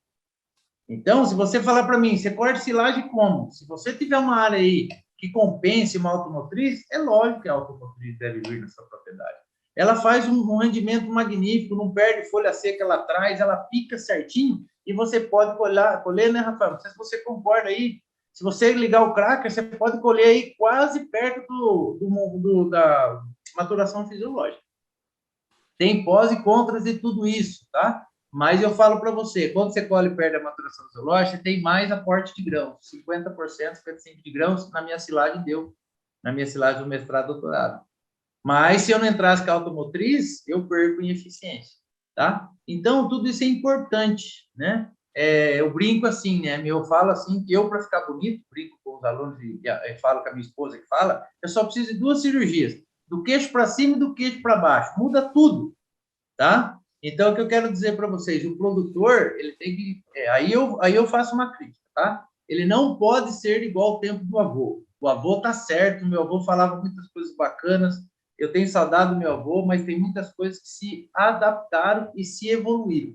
Essa evolução, uma máquina automotriz, eu tico assim, fala, eu concordo. Agora, o produtor pequeno de 1, 2 hectares, a gente brinca que a automotriz não vira dentro do sítio dele. Então, ele não pode pegar a automotriz, tá vendo? Então, tem uma balança para se pesar. Mas se a automotriz estiver passando perto da porteira e falar, quer que corte esses 2 hectares de silagem? Se tiver no ponto, corta. Custa caro, é 800, R$1.000 a hora, mas ele faz um servição. Em 2 horas o produtor faz. Rafael, não corre risco de chuva, tempestade, granizo, geada, nada disso. Não tem perda de tombamento de plantas. Então, aí fica agora para você concordar ou discordar de tudo isso. Não tem o que discordar. É isso. Né? Quem trabalha com silagem, é isso. Eu só vou adicionar uma coisa falando do outro tipo de máquina, né? Da máquina de arrasto. Se você tiver que colher com essa máquina, né? Eu falo se você tiver justamente em função do que o Marco acabou de dizer, né? Aqui em Rondônia, é difícil achar uma colhedora automotriz. Elas vêm de fora, tá? Elas vêm de pelo menos 500, 600 quilômetros daqui, né? Meados aqui do Mato Grosso, no mínimo, para chegar aqui para colher para nós. As automotrizes mesmo, né? A gente tem algumas no estado com adaptações, digamos assim. Então, como o Marco falou, às vezes eu tenho 10, eu tenho 20 hectares de milho para colher. Eu não vou colher com automotriz, porque ela vai chegar aqui para mim num custo que inviabiliza fazer a silagem, né? Então, eu não vou. Então, eu tenho que ir para a colhedora de arrasto, né? E aqueles cuidados, né, Marco? Tem que ficar... A atenção, ela tem que ser... Não é redobrada, é redobrada. É amolar 3, 4 vezes no dia as facas, né? É verificar se está embuchando, é verificar se deu dente na faca, é colher mais devagar, é aumentar ou diminuir o rotor para ver se o grão está passando menos ruim, certo? Vamos ser bem realistas, ver se está conseguindo quebrar um pouco. Então, assim, dentro das suas possibilidades, você tenta improvisar, né? Improvisar não, desculpa, você tenta ajustar o que precisa ser ajustado.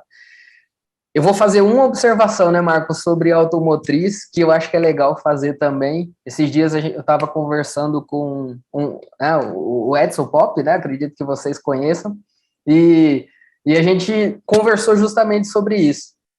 É importante, né, Stephanie, você perguntou sobre máquina. Lembrem de uma sincronia que tem que ter entre o rendimento da colheita, a sua capacidade de transporte e a sua capacidade de compactação. Eu lembrei disso na hora que o Marco falou assim, você vai para a automotriz, em 2 horas você colhe a roça inteira. Só que você precisa compactar lá 12 horas. Você precisa compactar essa massa 18 horas. Então, né, fiquem atentos com isso. Às vezes o prestador de serviço quer correr com o serviço, e ele está certo, porque ele quer ir para outro serviço, ele vai colher rápido, só que você não dá conta de compactar. Aí você colhe, paga caro numa colhedora automotriz, não compacta direito, fecha o cílio, e quando você abre, você fala, você vai xingar o prestador de serviço, você vai xingar quem estava na compactação, e não é culpa dessa galera, é culpa sua que não previu isso antes. Então tem que ter um sincronismo entre a quantidade que você descarrega de forragem no silo, né, e a sua capacidade de compactação lá no silo. Para não, no caso de automotriz, isso é marcante, né? Senão chega muito, chega, toda hora chega carreta, chega caminhão, e você está compactando. Então, às vezes, você tem que fazer 2 silos, ou você tem que fazer 3 silos, né? Isso só para lembrar aqui que essa escolha de máquina, né? Ela interfere num bocado de coisa dentro no dia da silagem ali, né? Nos dias de fazer a silagem, né, Marco? É isso aí, né? São diversos fatores que o produtor tem que prever, e acho que essa fala do Rafael, ela é crucial. Assim, não é culpa de ninguém, né? Não é culpa de quem prestou o serviço, não é culpa, enfim, da máquina, é culpa sua que não preveu. Você tem que pensar no seu processo antes, né? E volta naquilo que a gente já falou, planejamento, repassar o processo, quanto que eu consigo fazer, quais são as condições que eu consigo fazer, e tentar trabalhar, lógico, sempre dentro do melhor possível, dentro da minha capacidade, né? E foi legal o Rafael comentar essa questão da outra opção, além da automotriz, porque senão a Stephanie já vinha e já ia vir aí em defesa dos outros produtores. Que todo podcast tem a fala dela, mas quem não consegue contratar isso daí, o que faz? E o Rafael já adiantou, já se antecipou a pergunta. Mas então, e isso é uma coisa também que a gente vem falando sempre, né? Tentar fazer o melhor dentro daquilo que você pode fazer. Eu não consigo contratar uma automotriz, então não vou fazer, né? Não, você vai fazer o melhor que você pode, né? Com as outras alternativas. E aproveitando que falou da questão do silo aí, até para a gente já ir finalizando, né, nas nossas etapas, queria que vocês falassem um pouquinho de como escolher que tipo de silo, como escolher o que influencia para escolher esse silo, o que isso influencia na qualidade da silagem, na facilidade de manejo, como é que o produtor faz aí? Olha, nesse caso... E eu já vou pedir me adiantar aí rapidinho. Só quero me adiantar, Marco, para vocês tentarem puxar também, justamente para esse lado, do pequeno produtor, porque a gente pensa em silos enormes, gigantes aí, e aí aquele pequeno produtor que não tem a capacidade de colocar um baita silo, de fazer várias toneladas, qual é o melhor para essa realidade também? Acho que é legal pontuar aí. Quando a gente... Boa pergunta. Quando a gente trabalha na propriedade rural, eu vou lá no final, de trás para frente. Eu não calculo o tamanho do silo, não somente com aquilo que eu posso compactar. O Rafael falou perfeito. Tá? Eu tenho que... Se eu colho mais rápido, eu tenho que compactar mais rápido. E aí, Rafael, também o pessoal está optando bastante por empresas que fazem tudo, né? Porque daí o cara já faz e já vem com esse planejamento, então ele acerta. Já contrata tudo, né, Marco? O processo de ensilagem, né? Colheita, compactação, vedação. Né? Exatamente. O pessoal está vendendo pacote, famoso pacote tecnológico. Eu estou falando muito isso nas empresas que eu estou fazendo treinamento e esses experimentos. O pacote tecnológico. Não adianta nós lançar um capim e não falar como você tem que manejar ele. Não adianta. E aí, com relação, Steph, com relação ao silo, não está no tamanho do silo da propriedade, não. Está, ao meu ver, quanto que ele precisa retirar por dia. É o dimensionamento do silo. Eu saí de Botucatu, São Paulo, fui até Minas Gerais no dia. A pessoa me pagou de quilômetro rodado 850 pila. R$850 na época. Para me mostrar um silo que eu vou dizer para vocês. Extremamente podre. Sabe por quê? Porque ali, naquela superfície frontal do silo, tem a área de frontal, que a gente chama, né? É o painel, né? O painel. Esse painel, multiplicado pelo volume, você tem que tirar daquele painel frontal uma fatia mínima de área de 15 a 20 centímetros por dia. Então, se o seu painel frontal tem 5 metros quadrados, vezes 20 centímetros, você tem 1 metro cúbico, certo? Corrija nas contas. Mais ou menos de planta inteira, você coloca mais ou menos 600 quilos por metro cúbico. Então, você tem que tirar 600 quilos por dia. Na propriedade que eu fui, era 1.080. A pessoa tirava 35 quilos para alimentar carneiros. E eu falei, quantos carneiros já morreram essa semana? Como que você adivinhou? Você tem bola de cristal? Morreram 5 essa semana. uma silagem extremamente com fungo, com uma silagem preta, branca, aí não tem jeito. Era para ser a silagem caramelo. Então, o que eu estou dizendo, né? Aquele amarelinho, né? O Rafael está dando risada, mas é o amarelinho que a gente fala. Então, era o erro no dimensionamento. E outra coisa que eu vou dar adendo com relação a silo, geralmente pequenos produtores fazem silo de superfície, porque não gasta. O melhor que eu recomendo é o trincheira, mas ele fica lá todo ano. O pequeno produtor, o que eu indico é silo superfície. Mas o produtor tem um erro grotesco, ele quer falar assim, eu quero fazer superfície porque o melhor é trincheira porque é o melhor. Não, se ele tem cabras, ele pode fazer num balde.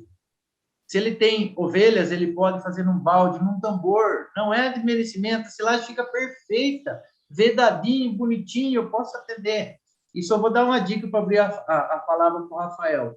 Silos muito compridos, não faça silo grande, muito comprido. O cara vai entrar com uma carreta, 4 rodas lá dentro, tem que ser de ré. Eu já vi o cara ficar 2 horas para tirar a carreta de ré, não sai. Entendeu? Então, eu falo para vocês, façam silo curto. Vou encerrar com uma coisa, por que também? O que é silo curto? 10 metros, 15 metros, depende do produtor, aí depende. Certo? Por quê? Se Deus o livre guarde, você tem um volume para fazer um silo de 100 metros, faça ao menos 4 de 25. Por quê? Se acontece um imprevisto, você precisa vender seu rebanho, você tem 3 silos fechados. Ao abrir um silo, você precisa terminar ele. Você não pode... vamos ver como tá? Abre o silo. Entrou ar, fecha. Quando você for abrir de novo, já apodreceu tudo. Não é isso, Rafael? Então, são coisas de brincadeiras, mas muito sérias. O produtor peca nesse tipo de coisa. Então, o pequeno produtor, Steph, ele pode fazer um balde de silo. Como que ele compacta? Pega um caibo, uma madeira, ou se quiser, se tiver um pé pequeno, eu não consigo compactar balde, apesar de que eu sou excelente compactador de silo, eu sou pesado, né, em cima de 2 pés, né? Aquela força, pressão sobre a área lá, aquelas tal, das coisas. Então, eu compactaria com o pé. Eu fiz no meu mestrado 8 tambores de 100 litros. Eu fiz no meu doutorado, por exemplo, 8 tambores de 100 litros, ou 16 baldes de 20 litros. Então, eu brinco com os alunos, você pode fazer silagem num dedal, aquele dedal, você pode fazer dentro de um potinho. Só que esse potinho alimenta, talvez, um camundongo. E aquele silo enorme vão alimentar 30 mil vacas, por exemplo, 60 mil bois. Aí eu tenho que fazer um silo grande, tá? Então, isso que eu quero dizer. São fatores importantíssimos. Além de vedar bem vedado, não deixar a vaca entrar lá para furar toda a lona do silo, entendeu? Então, faz uma cerca. Se tem a siriema, não vai mexer com a siriema tem que estar lá, não mexa com a siriema. Faz uma tela. Tem cachorro do mato, deixa o cachorro do mato lá, faz uma tela. Então, todos esses fatores são importantes, respeitar a natureza e eu posso produzir. Eu tenho um monte de artifício para comprar isso aí. Tá bom? Vocês falam, eu concordo com isso aí, Rafael. Claro, foi muito pontual, né, Marco? E eu acho que outra coisa que a gente sempre escuta, né, por aí, sempre nos questionam, né? Principalmente quando você vai atender, conversar com o produtor, né? Qual é o melhor tipo de silo, né? Que silo que eu faço? Qual o melhor? O melhor silo é o que você consegue fazer bem feito. É o melhor silo, né? Você pode ter um silo muito bom de superfície. Isso não quer dizer que ele fica melhor do que um silo muito bom trincheira, não. Mas às vezes você não consegue fazer uma trincheira, ou você não precisa, ou para você não é viável, né?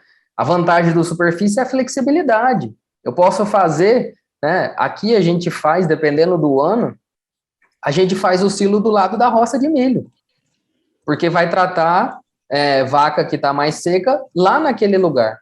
Então, você vai e faz o silo onde está, perto da lavoura, perto do local de fornecimento, você diminui rodagem de trator, rodagem de carro, enfim, né? Reduz isso daí na fazenda. Então, silo superfície, né? Tem essa flexibilidade, certo? Capacidade de compactação é ruim. Qualquer coisa que tenha paredes, né, em volta, compacta melhor. Um silo, né, um tambor de 200 litros que a gente faz uma silagem para um experimento, a compactação fica muito melhor do que num silo superfície. Porque, né, é um funil ali, então você coloca aqui dentro e vai socando. É óbvio que expulsa melhor o ar. Então, silo trincheira, silo bunker, né, silo, o bag, né, o salsichão que o pessoal chama por aí, a compactação é melhor, é claro que é melhor, né, porque o material está preso ali dentro, está socado, né. Agora nem todo mundo consegue fazer, tá? A trincheira é fixa, você não vai gastar um dinheirão cavando uma trincheira ou, às vezes, até revestindo ela com concreto, com cimento, e no ano que vem você muda de lugar. Ninguém vai fazer isso. Agora não, eu já tenho sala de ordenha, tudo certinho aqui, né, no leite ali, tudo bem esquematizado. Aí eu posso ir lá e faço 2, 3, 4 trincheiras, show de bola, porque aquilo ali vai ficar ali 20 anos, né, sem problema. Então, não existe o silo melhor ou pior, né?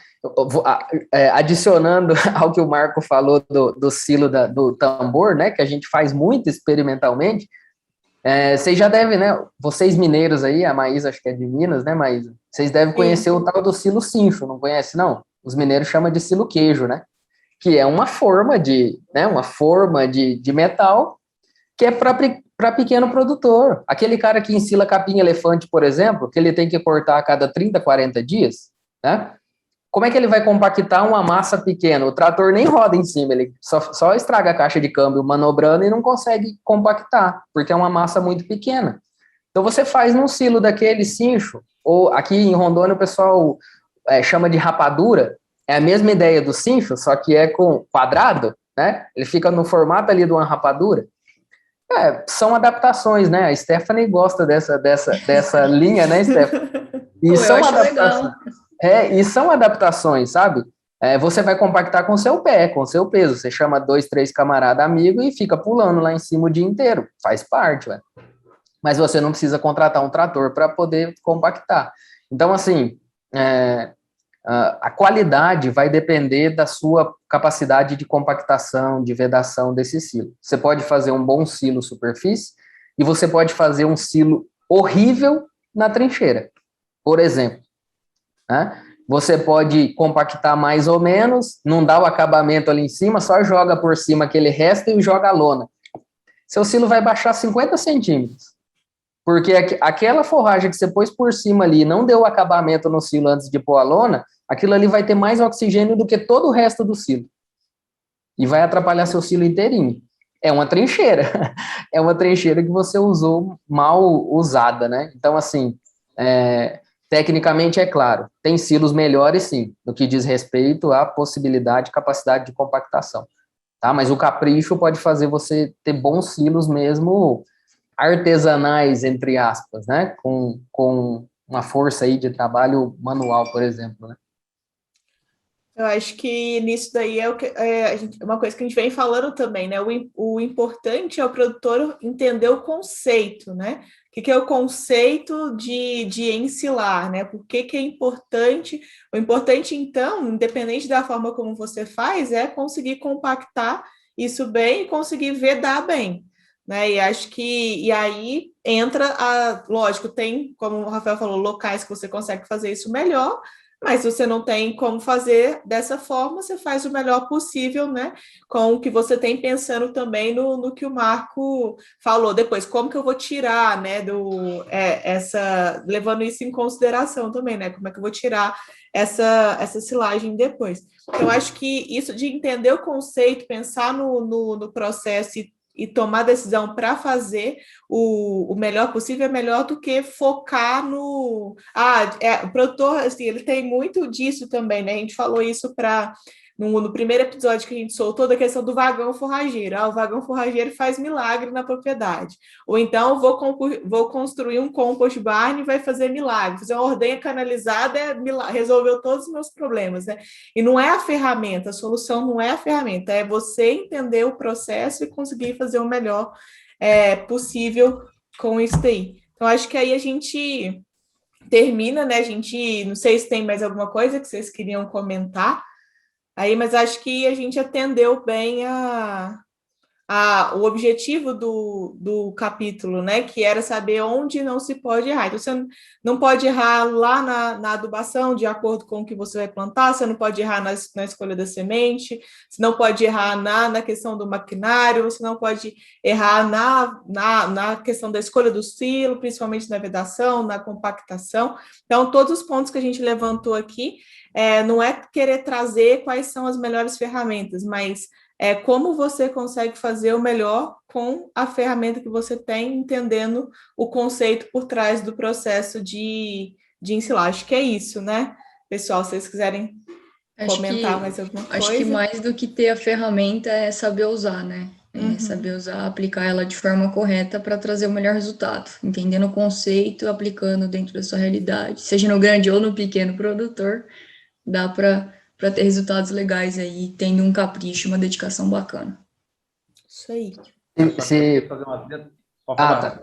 Não, eu ia fazer eu acho que para fechar, né, o assunto, assim, o Marco tocou num ponto muito importante aí, pessoal, que é o dimensionamento do silo, né, com base na retirada diária. Você tem que saber o consumo, quantidade de silo, etc. Eu vou só puxar um outro ponto dentro desse contexto aí. O produtor, né, Marco, às vezes, o produtor fecha a conta do custo da silagem quando ele veda o silo. Ele vai na lavoura, se ele tiver balança, nós estamos falando já de um produtor antenado, ele está pesando quantos caminhão veio, né? Veio. Eu produzi 500 toneladas na área. Legal. Aí ele fecha o custo de produção aí, gastei tanto para colher, gastei tanto com lona, tal. E aí, ele está fazendo a conta errada. Isso aí é quilo de tonelada de forragem que ele produziu ainda. Porque dentro do silo, dependendo do que você fez bem feito ou mal feito, tem perdas de 3%, tem perdas de 15%. E isso tem que ser embutido no custo. Mas eu estou falando perdas de matéria seca, não matéria natural. E tem um outro ponto, né, Marco? O que se perde depois da abertura? Tá? Isso, o produtor às vezes não está antenado nisso. E esse manejo que o Marco comentou do desabastecimento, da retirada da silagem, é para fechar com chave de ouro aquilo tudo que você fez para trás. Porque se você fez tudo certo para trás, você produziu uma boa silagem e você perde 15% depois. Porque você fez um silo muito grande, porque você está deixando o painel do silo aberto, porque você está retirando uma fatia, uma quantidade muito pequena, né? E aí o produtor não põe isso na conta, porque ele já fechou a conta da silagem antes. Então, eu acho que é importante alertar para esse manejo de retirada da silagem, o manejo do uso da silagem. Porque quantas vezes, né, Marco? Você vai em confinamento de gado de corte, por exemplo, às vezes tem um funcionário que ele vai passar metade do dia ou o dia inteiro com um garfo tirando silagem estragada do silo. Tem a perda do material e ainda você está ocupando a mão de obra de um cara para tirar isso do silo, porque senão pode contaminar os animais, né? Então, assim, o manejo do desabastecimento não pode ser negligenciado. Pelo contrário, o Marco já deve ter visto, vocês já devem ter visto. Em 3 dias você perde toneladas de silagem com bolor, com fungo que dá num painel do silo mal manejado. É coisa de 2 para 3 dias. Se não for, às vezes, de um dia para o outro, você abre a lona, tá branco, né? E você pagou para produzir isso. E você tem que jogar fora, né? Então, para fechar, né, Marco, eu acho que é importante não negligenciar esse ponto. Não é achar que vedou o silo, protegeu o silo, não, agora tá bom, acabou, não. A coisa vai até lá no coxo. A coisa vai até ver se está saindo grão nas fezes das vacas lá na frente, né, para saber como é que foi o seu processamento de grão. Então, acompanhar todo o processo até o finalzinho, né? E acho ainda, Rafael, além dessa questão da questão do custo também, né? Você pensar que ali você está perdendo a silagem que vai alimentar os seus animais lá na frente. Então, quer dizer, menos tempo de comida para o seu animal, que às vezes, se ele não fez a conta para mais, ainda que é muitas vezes o que acontece, ele fica desabastecido lá na frente, e vai comprar silagem, às vezes, no tempo de seca, num valor muito mais alto, porque também não levou em consideração essa questão. Lógico, temos que trabalhar para perder o menos possível, mas também colocar no custo e nesse cálculo de quanto tempo dura a silagem que eu fiz, né? Essa possível perda aí, né? Entrar com isso também para não faltar comida lá na frente, que é um outro custo também, um outro problema, né? Aí você já perde dinheiro de várias formas. Você vai ter que comprar comida mais cara, você tem quebra de leite, enfim, você perde dinheiro de 1 milhão de formas diferentes também. Eu só vou acrescentar uma coisa para fechar a minha fala. Nós temos que, todos os dias, o crescimento, e tem que existir, eu quero ser melhor que hoje e quero ser pior do que amanhã, tá? Então, o aluno me faz essa pergunta também. Professor, você não precisa mais estudar, né? Quando você chega na situação de professor, de um pesquisador, de um técnico, aí que você precisa estudar, certo? Então, o produtor, ele nunca vai saber tudo, assim como nós não vamos saber tudo. Então, eu quero ser melhor que ontem, eu quero ser pior do que amanhã. Então, eu quero levantar, aprender. Então, o produtor não pode errar em tudo isso, ele não pode errar. Ele não pode perder esse bate-papo. Essa riqueza de informações. Não é porque eu estou aqui participando, não. Mas o que vocês não sabem que eu já aprendi hoje. Eu tenho certeza que o Rafael, com certeza, aprendeu alguma coisa, a Maísa e a Stephanie também. Nós aprendemos diariamente. Então, o produtor ele tem que buscar isso. Ah, não quero pagar assistência. Então, ache os canais gratuitos. Escute aí. Eu não sei falar podcast? Não sei falar assim. Tá? Eu tenho vergonha de falar essas coisas, né? Porque eu não sei falar nem o português, imagine, né? Mas eu falo para vocês, busque as informações, busque os cursos, busque as palestras, busque os profissionais, busque a informação. Só assim eu vou errar menos. Ah, não, mas eu já sou o ó da silagem, eu já sou o campeão da silagem. Mesmo campeão da silagem, ele vai aprender alguma coisa. Talvez eu vou utilizar um termo feio aqui, mas não é denegrir, né? Aquele capial lá, que está lá no fundão do coisa, ele vai ensinar alguma coisa para nós. Então, pode ter certeza absoluta que as técnicas sempre vai haver evolução. Então, produtor, técnico, busca sempre informação, vá atrás da informação. Nós todos precisamos dela, tá?